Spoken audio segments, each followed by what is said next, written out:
আসসালামু আলাইকুম, বিসমিল্লাহির রহমানির রহিম।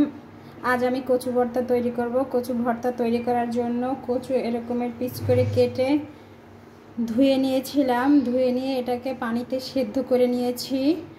পানিতে সেদ্ধ করে নেওয়ার পরে কচু আমি পানিটা ঝরিয়ে নিয়েছি কচুর। তারপরে কচুটা আমি এরকম হালকা করে ভেজে নিয়েছি, টেলে নেওয়া বলে এটাকে। তার সাথে আমি অ্যাড করেছি রসুন এবং 2টা শুকনো মরিচ। রসুন হচ্ছে অর্ধেকটা, একটা রসুনের অর্ধেকটা, মিডিয়াম সাইজের একটা রসুনের অর্ধেকটা, যত পিস আসে রসুন ততটুকু আমি নিয়ে নিয়েছি। এখানে আমার একটা রসুনের পিস হিসাব করলে 1 2 3 4 5 6 7 8 পিস হয়েছে। এখন এটা আমি পাটায় বেটে নিব।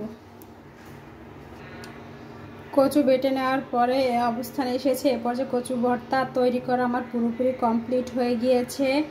অনেকে কচু খেতে চান না, বলেন যে গলা ধরে। আসলে কচুতে যদি রসুন দেওয়া হয় একটু বেশি পরিমাণে এবং কচুটা যদি ভালো করে সেদ্ধ হয়, সেক্ষেত্রে কচুতে গলা ধরে না।